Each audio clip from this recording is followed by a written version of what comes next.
My parents signed me up as a voluntary donor for my brother's surgery, without asking, calling it family duty. I didn't just refuse, I moved across the country and blocked them. Now they're begging for a match while I'm living my best life under a new name. Hey Reddit, buckle up because this is going to be a long one, and I promise you it's worth every word. This is the story of how I went from being my family's invisible ATM and spare parts depot to living my absolute best life 3,000 miles away with a new name and zero regrets. And yes, my parents are currently losing their minds trying to find me, but we'll get there. So I, 28M, grew up as the oldest of two sons in what I can only describe as the most lopsided family dynamic you could imagine. My younger brother Bryce, 25 minutes, has been the golden child since the day he was born. I'm not exaggerating when I say that my entire childhood felt like being a background extra in The Bryce Show, where every episode featured my parents fawning over their precious miracle baby, while I stood in the corner holding the boom mic nobody asked me to hold. Let me paint you a picture of what life was like growing up in our house. When I was 8 and Bryce was 5, I won first place in the regional spelling bee. I was so excited to tell my parents. I ran home with my little trophy, burst through the front door, and found my mom on the phone with my grandmother, gushing about how Bryce had learned to tie his shoes that day. At 5, when I tried to show her my trophy, she waved me off and mouthed, "That's nice," before going back to her conversation about Bryce's monumental achievement of basic motor skills. That pretty much set the tone for the next 2 decades. Bryce was born with a congenital kidney condition that required monitoring throughout his childhood. I get it, that's stressful for any parent, but somewhere along the line, monitoring a medical condition turned into treating Bryce like he's made of glass while completely ignoring the other kid. Every family vacation was planned around what Bryce could handle. Every holiday was about making sure Bryce was comfortable. Every single dinner conversation somehow circled back to Bryce's latest doctor appointment, Bryce's special diet, Bryce's need for extra rest. Meanwhile, I was over here getting straight A's, making the varsity basketball team as a sophomore, and generally being the kind of kid any normal parent would be proud of. My reward? A half-hearted good job, and then right back to discussing whether Bryce's latest blood work showed improvement. The double standards in our house were so blatant they would make a reality TV producer jealous. When I was 12, I wanted to join the school band. My parents told me it was too expensive because of Bryce's medical bills. 3 months later, Bryce mentioned he thought video games were cool, and my dad came home with a brand new gaming console and 5 games. Cost probably 3 times what a used clarinet would have run them. But sure, we needed to watch our spending. When I turned 13, I asked if I could go to summer camp with my friend Derek. 2 weeks in the mountains, learning archery and canoeing. I had been looking forward to it for months. My parents said no. Too expensive. Too far away. What if something happened with Bryce, and they needed to focus on him? Derek went without me. He came back with stories about campfires and zip lines and his first kiss with a girl from another cabin. I spent that summer mowing lawns in our neighborhood for pocket money, while Bryce played his new video games in the air conditioning. When I was 14, I made the honor roll every quarter. My school held a ceremony for honor roll students at the end of the year. Parents were invited. Mine didn't come. They had a scheduling conflict, which turned out to be taking Bryce to a movie. I stood on that stage with all the other honor roll kids while their parents took pictures and cheered. Nobody was there for me. When I turned 15, I asked for driving lessons. My mom said they didn't have time with all of Bryce's appointments. I ended up learning to drive from Derek's dad, who felt bad for me and taught me on weekends. My parents never noticed, never thanked him, but they found plenty of time to teach Bryce when his turn came. Dad spent weeks with him, patient and encouraging. Mom made a whole photo album of Bryce getting his permit, then his license. They threw him a small party to celebrate. I got nothing for mine, not even a card. When I was 16, I asked my parents if they could come to my championship basketball game. It was a big deal. We were playing our rival school, and I was starting point guard. My dad said they'd try to make it, but Bryce had a follow-up appointment that afternoon, and they didn't want to rush him. The appointment was a routine checkup, not an emergency, not a procedure. A 15-minute conversation with a doctor they'd been seeing for years. They didn't come to my game. We won. I scored 18 points. I found out later that after Bryce's appointment, they took him to get ice cream because he'd been such a trooper about getting his blood drawn. Kid got ice cream for a blood test. I got nothing for leading my team to a championship victory. I came home to an empty house and leftover casserole in the fridge with a sticky note that said, "Heat for 3 minutes." Senior year, I applied to colleges on my own, filled out every application, wrote every essay, researched every scholarship opportunity. My parents didn't help, didn't ask, didn't seem to care where I ended up. When I got accepted to my top choice with a partial scholarship, I told them at dinner. My mom said, "That's wonderful, honey," without looking up from cutting Bryce's steak into smaller pieces because he wasn't feeling well. He was 17 years old. She was cutting his steak. By the time I graduated high school, I had learned to expect absolutely nothing from my parents. Bryce got a massive graduation party when his time came, with catered food and a DJ and like 50 people. Family flew in from 3 states. There were banners and balloons and a slideshow of his life. Mine? A card with $100 in it and a "we're proud of you" that sounded about as genuine as a $3 bill. We had dinner at a chain restaurant, just the 4 of us, and my parents spent most of the meal talking about Bryce's upcoming college plans. I put myself through college with scholarships and part-time jobs while my parents paid Bryce's full tuition at a private university because he needed the extra support.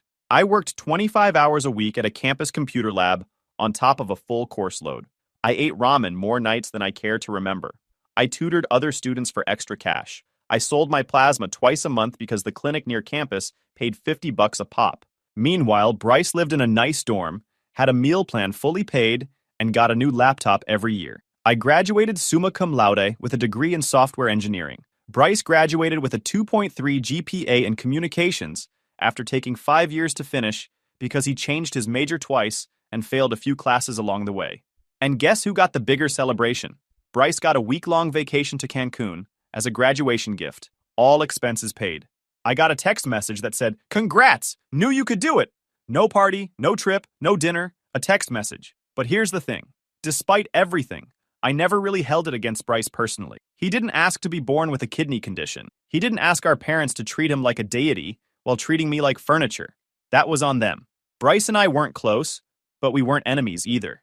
We just existed in parallel. Him in the spotlight and me in the shadows. After college, I moved to Seattle and started building my career as a software developer. I was good at it, really good. All those years of being overlooked had given me a chip on my shoulder the size of Montana, and I channeled every bit of that into my work. I stayed late. I took on extra projects. I learned new programming languages on my own time. I made myself indispensable. Within 5 years, I had worked my way up to a senior position at a major tech company. I bought my own condo with a view of the water. I had a reliable car that I paid for myself. I had savings in the bank and investments growing. I built a life that had absolutely nothing to do with my family, and it felt good. I kept minimal contact with my parents. A phone call on holidays if I felt like it, usually lasting about 10 minutes before the conversation turned to Bryce. A visit once a year, maybe, where I would sit in my childhood home feeling like a guest who had overstayed his welcome. They never seemed to notice or care about the distance. They never asked about my job, my life, my friends. They never visited Seattle, never saw my condo, never met anyone I dated. Everything changed about 2 years ago when I got a call from my mom. Bryce's kidney condition had finally progressed to the point where he needed a transplant. His remaining kidney was failing, and dialysis was only a temporary solution. The doctors said he needed a living donor for the best outcome, and family members were the most likely to be compatible matches. Now, I want to be clear about something. If my parents had called me up and asked, genuinely asked, if I would be willing to get tested to see if I was a match, I probably would have said yes. Despite everything, despite the years of neglect and favoritism, I'm not a monster. Bryce is still my brother. If I could help save his life, I would at least consider it. But that's not what happened. Instead, my mom called me in a panic, not to ask if I would get tested, but to inform me that I was already scheduled for testing at a transplant center near their home. She had given them my information, filled out preliminary paperwork on my behalf, and scheduled an appointment for the following week. She had used my old address, my social security number, that she apparently still had from when she used to do my taxes as a teenager, and had signed documents claiming to represent my interests. She spoke like this was already decided, like my participation was just a formality. "I knew you'd want to help your brother," she said, as if she was doing me a favor. "Family takes care of family. This is your duty as his brother. I went ahead and got everything set up so you wouldn't have to worry about the details." I sat there in stunned silence for a good 30 seconds. My duty? She had signed me up for invasive medical testing and potentially major surgery without even asking me first? Without so much as a, "Hey, would you be willing to consider this?" When I finally found my voice, I asked her to explain exactly what she had done. She got defensive immediately. "I just moved things along so we wouldn't waste time. Bryce doesn't have time to wait for you to think about it. He needs a kidney now, and you're the best chance he has. Did it occur to you to maybe ask me first?" I said. "Why would I need to ask? You're his brother. Of course you're going to help. This is what family does." That sentence told me everything I needed to know about how my parents viewed me. Not as a person with my own life, my own autonomy, my own right to make decisions about my own body. I was just a resource, a spare parts bin they could raid whenever Bryce needed something. I told her I needed time to think. She immediately got angry, said there was nothing to think about, said I was being selfish, said Bryce could die if I didn't do this. She cried about how she couldn't lose her baby boy. She yelled about how I was being ungrateful. She told me I was breaking her heart by even hesitating.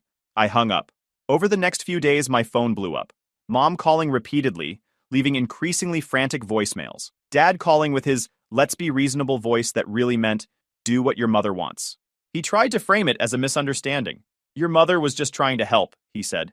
She panicked. You know how she gets when it comes to Bryce. She signed me up for surgery without asking me, I said.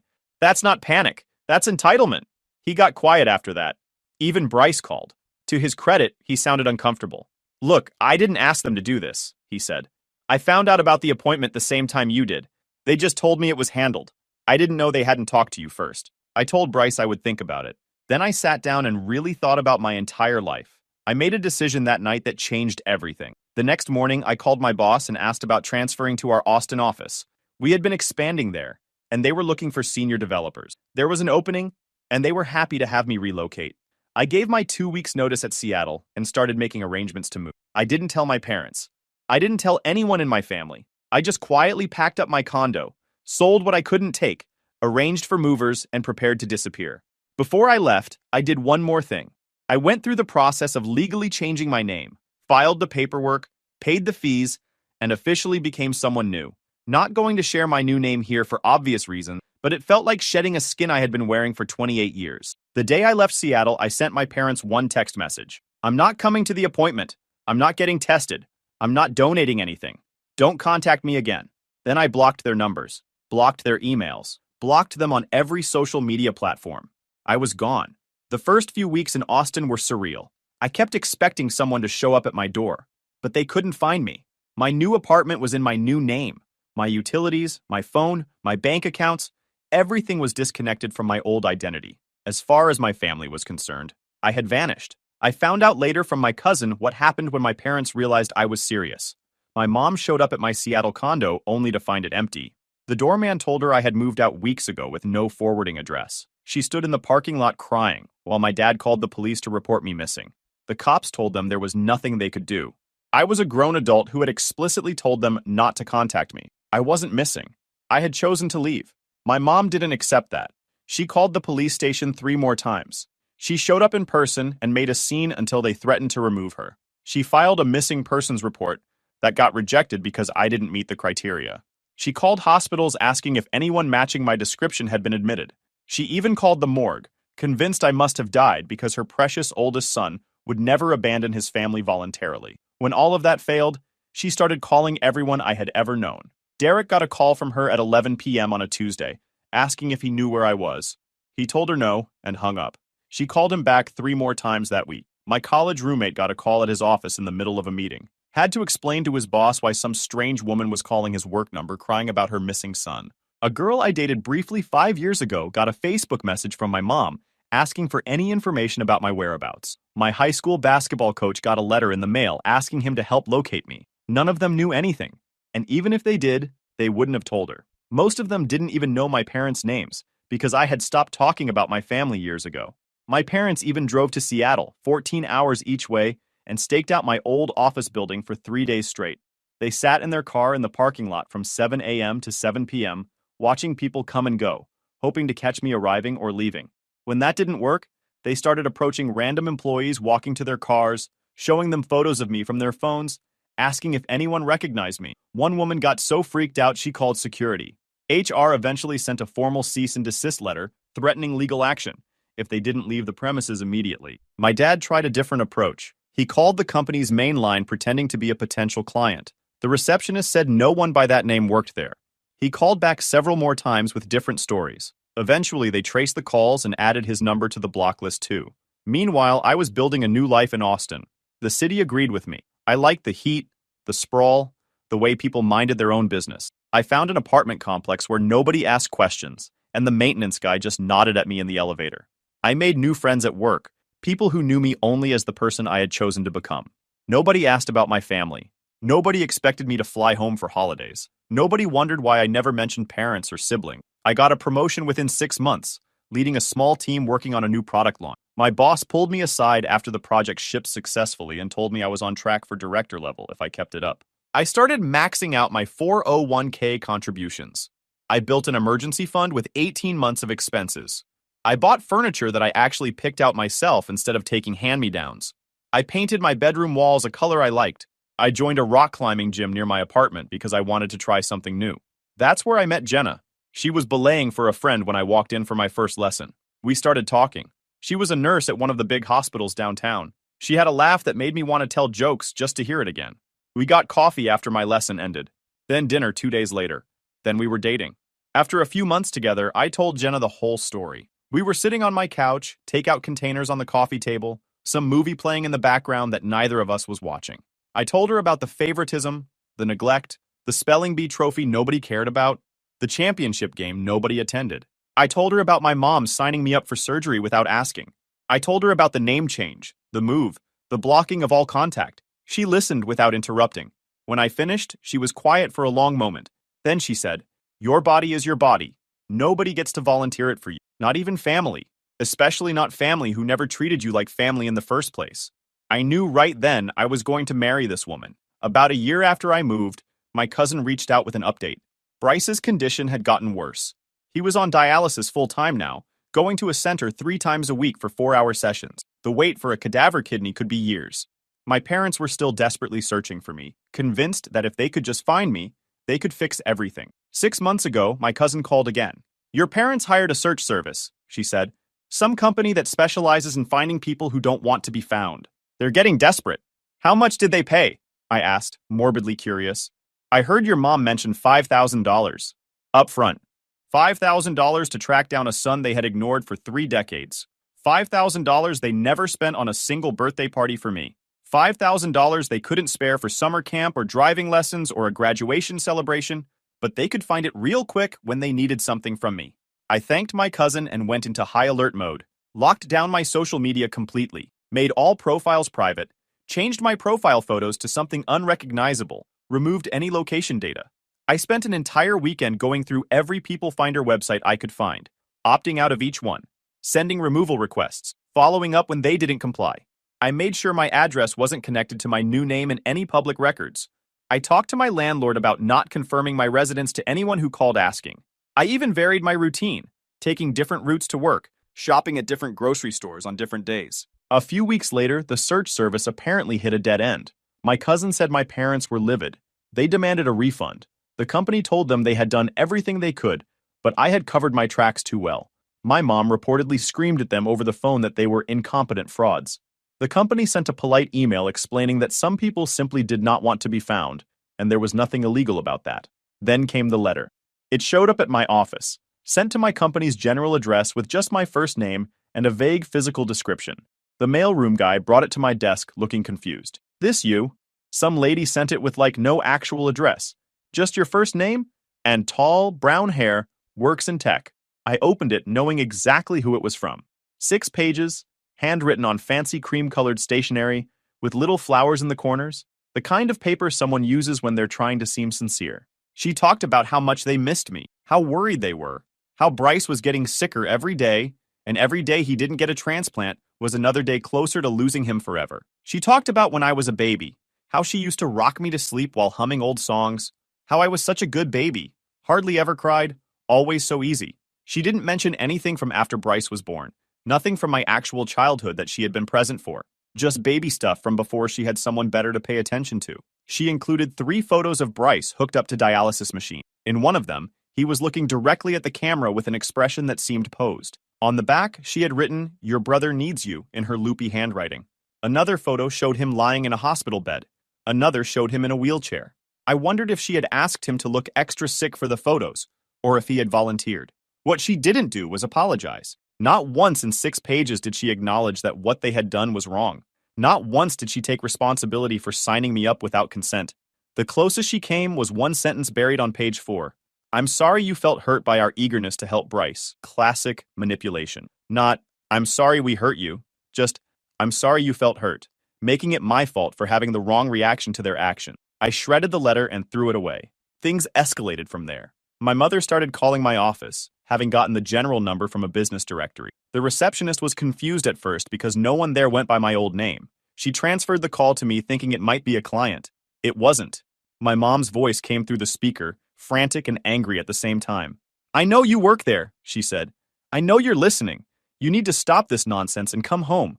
Your brother is dying. How can you be so selfish?" I hung up without saying a word. She called back immediately. The receptionist answered again, and my mom started screaming at her, demanding to be connected to me, threatening to come to the office in person if they didn't put me through. Security had to get involved. HR called me into a meeting to figure out what was going on. I explained the situation as briefly as I could. Medical coercion, boundary violation, family estrangement. They were surprisingly understanding. Someone in HR had a similar situation with an estranged parent and knew exactly what I was dealing with. They put a block on calls from my parents' numbers and flagged my file so no information about me would be released to anyone claiming to be family. Then came the social media campaign. It started small. A post on my mom's personal Facebook about how worried she was about her missing son. Sad story about how I had just vanished one day with no explanation. No mention of why I might have left. No mention of the unauthorized medical appointment. Just a heartbroken mother desperate to find her boy. Her friends responded with support and prayers. A few offered to share the post to spread the word. She took them up on it. Then it grew. She started posting in community groups. "Have you seen my son?" Posts with old photos of me, usually ones where I was standing next to Bryce so she could show what a close family we used to be. She posted in missing persons groups, in groups for her hometown, in groups for Seattle, in groups for random cities around the country, hoping I might have ended up there. She wrote long posts about how she didn't understand what she had done wrong, how she had given me everything a mother could give, how she had sacrificed so much for both her boys, and now one of them was dying while the other refused to help. She made herself the victim. She made me the villain. She rewrote history in real time, creating a narrative where I was the ungrateful monster who had abandoned a perfect, loving family for no reason. Some people bought it. The comment sections filled up with sympathy for her. People calling me heartless. People calling me a coward. People offering to help track me down. Strangers volunteering to be amateur detectives to hunt down a grown man who had clearly chosen to leave. One guy said he worked in IT and could probably trace my digital footprint if she gave him my old email addresses. She gave them to him. He spent 2 weeks trying and failed, but plenty of others saw through it.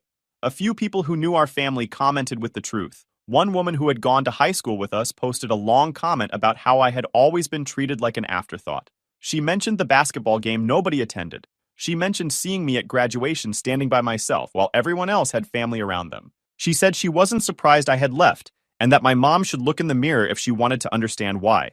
My mom deleted that comment within minutes, but someone had already screenshot it and shared it to another thread. My cousin jumped in with more details, carefully avoiding anything that would reveal my location. She confirmed that my parents had tried to sign me up for surgery without consent. She confirmed that this was the final straw after decades of favoritism. Those comments got deleted too, but the screenshots kept spreading. People started questioning my mom's version of events. A few commenters pointed out that grown adults don't disappear for no reason, that maybe she should consider what she did to drive me away instead of trying to hunt me down. My mom responded by posting more sad stories, more childhood photos, more updates about Bryce's declining health, with the clear implication that I was killing him by not showing up to donate. She started a GoFundMe for Bryce's medical expenses and mentioned in the description that her other son had abandoned the family during their darkest hour. 3 months ago, Bryce himself managed to find me. I don't know exactly how he did it. Maybe he hired someone better than the service my parents used. Maybe he had access to different resources. Maybe he just got lucky or asked the right person the right question. But one evening I came home from work, and there he was, sitting on the concrete steps outside my apartment building, looking like he might fall over if a strong breeze hit him. He looked terrible, pale in a way that seemed almost gray, thin, like his body was consuming itself from the inside out. His clothes hung off him like they belonged to someone 2 sizes bigger. There were dark circles under his eyes and a yellow tinge to his skin that spoke to kidneys not doing their job. He was clearly worn down by years of dialysis, by the constant medical appointments, by the waiting and hoping and watching his body slowly fail. Part of me felt genuine sympathy. This was still my brother, whatever else had happened between us or because of us. Another part of me felt the wall go up immediately, expecting another attempt at manipulation, another guilt trip, Another demand dressed up as a request. Before you say anything, he started, holding up his hands in a gesture that looked like it took significant effort. I'm not here because Mom and Dad sent me. They don't know I found you. I'm not going to tell them where you are or what name you're using or anything else. That's not why I came. I stood there with my keys in my hand, apartment door 10 feet away, easily walkable past him if I chose to. Then why did you come? Because I needed to talk to you. Brother to brother. Not through letters or phone calls or social media posts, face to face. I considered just walking past him, considered telling him to leave, considered a lot of things in those few seconds. But something made me stop. Maybe it was curiosity. Maybe it was something deeper. Maybe I just wanted to hear what he had to say after everything. 5 minutes, I said. Talk. He took a breath. I know what they did was wrong. Signing you up without asking. I told them not to do it that way. But they didn't listen. He paused. I'm dying. That's the reality. I've been on the transplant list for 2 years. I'm not here to guilt you. I just wanted to look you in the eye and say I'm sorry. For all of it. For how they treated you our whole lives. I saw it. You deserved better.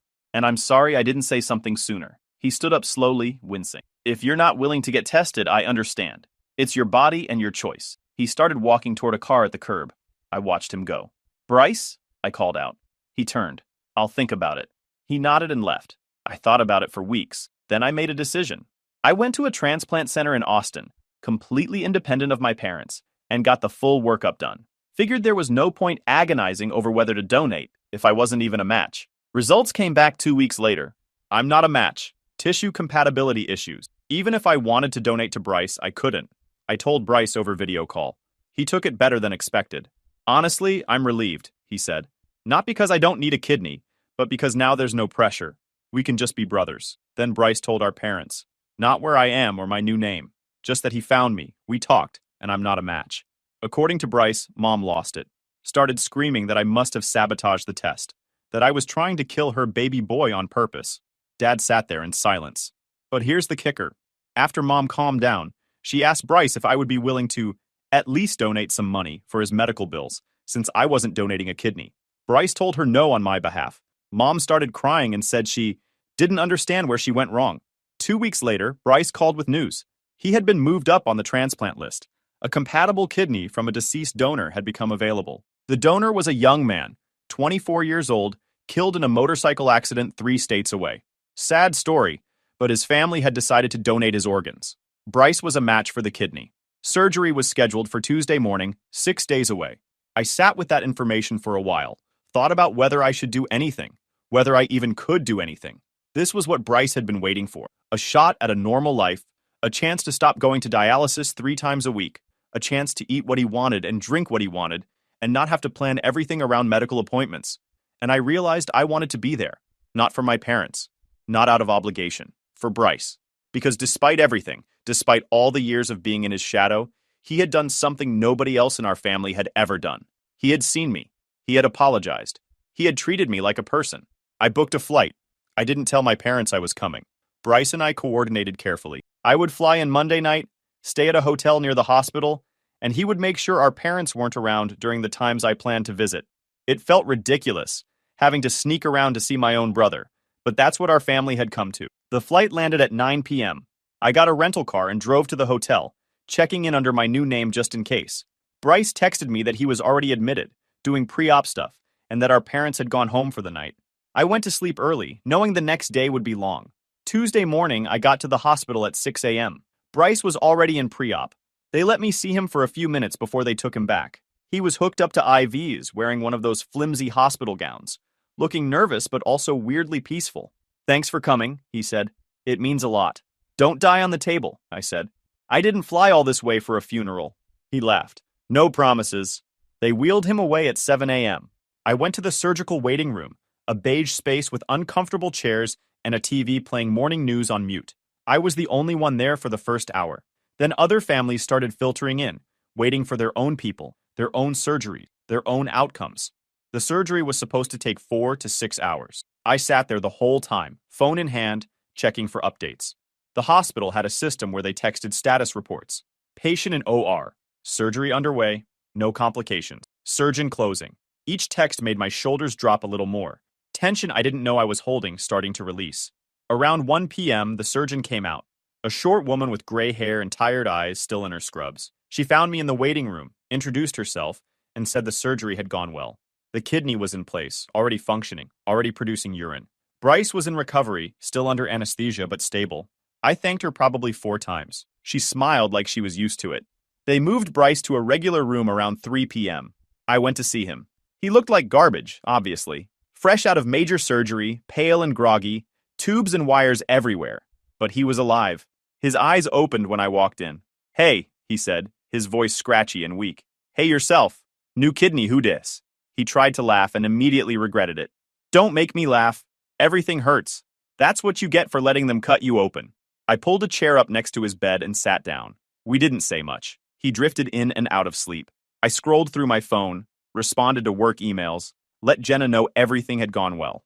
A few nurses came in to check his vitals, adjust his IV, look at the surgical site. Each one gave me a little nod like they understood why I was there. Around 6 p.m., Bryce woke up more fully. He was able to talk in complete sentences. The first thing he said was, "You stayed the whole time? Where else was I going to go? I don't know anyone in this city. You could have left. Nobody would have blamed you." "Yeah, well, I'm here." He looked at me for a long moment. "Thanks," he said. "Really." I stayed at the hospital until 9 p.m., then went back to my hotel. I returned early the next morning and repeated the process. Sat with Bryce, talked when he was awake, worked on my laptop when he wasn't. Made sure to check the parking lot before I left each night, scanning for my parents' car, ready to leave through a different exit if I saw it. I stayed in town for 3 days total, visiting Bryce during hours when I knew our parents wouldn't be there. He had their schedule memorized. Mom came in the mornings, Dad in the afternoon, both together in the evenings. I filled in the gaps. We talked more in those 3 days than we had in the previous 10 years combined. Real conversation, not surface-level small talk. He told me things I never knew, like how he always felt guilty about the way our parents treated me, how he tried to talk to them about it once when he was 16, how they shut him down immediately, told him he was imagining things, told him they loved us both equally and he should stop stirring up trouble. I believed them, he said. I wanted to believe them. It was easier than admitting my parents were capable of that kind of favoritism, so I just went along with it. And I'm sorry. "You were a kid," I said. "We were both kids." "Yeah, but I could have said something later, when we were adults." "I didn't. You're saying something now." On my last day, I was leaving the hospital around 8 p.m., heading for the parking garage when I ran into my mom. She froze. Then her face crumpled and she moved toward me with her arms out. "My baby, you came back." I held up my hand. "Stop." She stopped. "I came for Bryce, not for you." Bryce apologized. "You haven't." "I don't understand what I did wrong," she started. "I was just trying to save your brother. You signed me up for surgery without my consent. You spent 28 years treating me like I was invisible. You still haven't apologized. This conversation is over." I walked past her to my rental car. She called after me, crying, asking me to wait. I got in and drove away. That was 3 weeks ago. I'm back in Austin. Jenna picked me up from the airport. We got tacos on the way home. Life is normal. Life is good.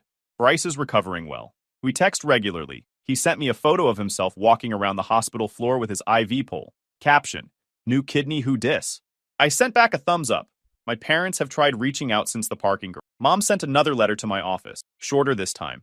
1 page. Still no real apology. Dad tried calling Bryce's phone while I was there, hoping I would answer. I didn't. If you enjoyed this video, please hit that subscribe button. It really helps the channel and help us bring you more and better stories. Thanks.